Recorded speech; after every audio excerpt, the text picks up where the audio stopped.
قیامت کی بڑی علامت دجال کا نکلنا ہے۔ احادیث مبارکہ میں دجال کا ذکر بڑی وضاحت سے آیا ہے، اور کمال کی بات یہ ہے کہ ہر نبی علیہ الصلوۃ والسلام نے دجال کے فتنے سے اپنی امت کو ڈرایا ہے۔ دجال ابھی آیا نہیں ہے اور کسی کو پتہ نہیں کہ اس وقت وہ کہاں ہے، لیکن روئے زمین پر ایک صحابی ایسے گزرے ہیں جنہوں نے دجال کو دیکھا بھی ہے، اس سے ملاقات بھی کی ہے اور اس سے بات چیت بھی کی ہے۔ ایک مرتبہ پیارے آقا علیہ الصلوۃ والسلام نے اچانک اپنے صحابہ کرام کو جمع فرمایا اور خطبہ دینے کے لیے ممبر پر تشریف فرما ہو گئے۔ تو نبی کریم علیہ الصلوۃ والسلام نے فرمایا کہ تمیم داری نے مجھے بتایا کہ وہ 30 افراد تھے اور ایک شپ میں، ایک کشتی میں سفر کر رہے تھے کہ طوفان آ گیا اور وہ بھٹک گئے۔ تقریباً مہینہ بھر وہ سمندر میں گھومتے رہے اور ایک دن سورج غروب ہونے کے وقت ایک نامعلوم آئلینڈ پر پہنچے۔ انہیں وہاں سیاہ رنگ کی مخلوق نظر آئی جس کے جسم پر بال بہت زیادہ تھے۔ انہوں نے اس سے پوچھا کہ تم کون ہو؟ اس نے کہا میں جاسوس ہوں۔ تو کہا کہ ہمیں اپنے بارے میں کچھ بتاؤ۔ اس نے کہا کہ نہ میں تمہیں کچھ بتاؤں گا نہ تم سے کچھ سنوں گا، تم اس بت خانے میں جاؤ، وہاں ایک شخص تمہارا بڑی بے چینی سے ویٹ کر رہا ہے، وہی تمہیں کچھ سنائے گا بھی بتائے گا بھی۔ پھر وہ سب اندر چلے گئے۔ وہاں ایک شخص سختی کے ساتھ زنجیروں میں جکڑا ہوا تھا۔ اس نے پوچھا کہ تم لوگ کون ہو اور کہاں سے آئے ہو؟ جواب دیا کہ شام سے آئے ہیں۔ اس نے پوچھا کہ عرب کا کیا حال ہے؟ اور ایک شخص وہاں پیدا ہونا تھا، اس کا کیا حال ہے؟ یعنی نبی پاک علیہ الصلوۃ والسلام کے بارے میں پوچھا۔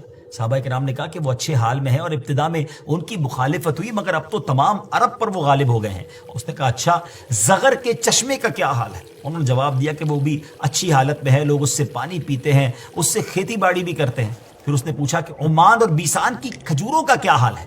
انہوں نے کہا کہ اس میں ہر سال پھل آتے ہیں۔ یہ سن کر اس شخص نے 3 چیخیں ماری اور بولا کہ میں دجال ہوں، کہتا ہے ان قریب میں آزاد ہو جاؤں گا اور زمین کا چپا چپا گھوموں گا اور اس کا کوئی حصہ نہیں چھوڑوں گا سوائے طیبہ کے، کیونکہ مجھ میں وہاں جانے کی طاقت، وہاں جانے کی پاور نہ ہوگی۔ نبی پاک علیہ الصلوۃ والسلام نے فرمایا کہ مجھے بہت خوشی ہوئی کیونکہ طیبہ یہی شہر ہے۔ بعض روایت کی روشنی میں یہ بات بھی کہی جاتی ہے کہ دجال کو حضرت سلیمان علیہ الصلوۃ والسلام نے قید کیا تھا، اور حدیث پاک کے مطابق یہ مشرق یعنی ایسٹ کی سائیڈ موجود ہے۔ دجال کا فتنہ تاریخ انسانی کی ابتدا سے لے کر انتہا تک تمام فتنوں سے بڑا اور خطرناک فتنہ ہے۔ مختلف احادیث میں دجال کا جو حلیہ بتایا گیا ہے وہ یہ ہے کہ دجال ایک جوان مرد ہوگا، لمبا قد ہوگا، جسم بہت موٹا ہوگا، ایک آنکھ سے کانا ہوگا اور ایک کانی آنکھ ایسی ہوگی جیسے پھولا ہوا انگور، اور جبکہ اس کی ایک آنکھ خون آلود ہوگی۔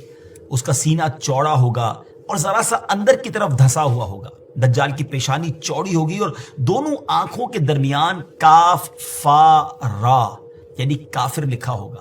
دجال کے نکلنے سے پہلے دنیا بہت بری حالت میں ہوگی۔ اس کے نکلنے سے 3 سال پہلے سے اس دنیا میں خشک سالی پھیل جائے گی، خشک سالی کا گویا سال پھیل جائے گا۔ علمی اور روحانی قحط بھی برپا ہوگا۔ دین کے معاملے میں لوگوں میں کمزوری پیدا ہو چکی ہوگی، علماء اور دیندار لوگوں کی قلت ہوگی۔ تب دجال ایسٹ کی سائڈ سے اصبہان یا خراسان نامی شہر سے نکلے گا اور زمین پر 40 دن رہے گا، جن میں سے ایک دن 1 سال کے برابر ہوگا، اور ایک دن 1 ماہ کے برابر، اور اگلا دن 1 ہفتے کے برابر، جبکہ باقی دن سال کے عام دنوں کی طرح ہوں گے۔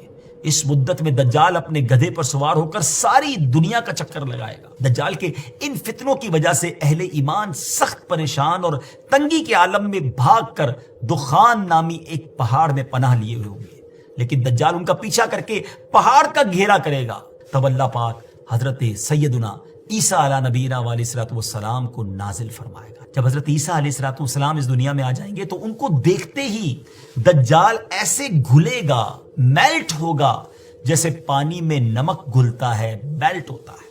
آپ علیہ الصلوۃ والسلام دجال کو مقام لد پر قتل کریں گے اور اس کے فالوورز میں سے ایک بھی کسی کو بھی زندہ نہیں چھوڑیں گے۔ یہ فتنہ بہت شدید ہوگا ناظرین۔ نبی پاک علیہ الصلوۃ والسلام نے فرمایا جو سورہ کہف کی پہلی 10 آیتیں یاد کرے گا دجال کے فتنے سے محفوظ رہے گا۔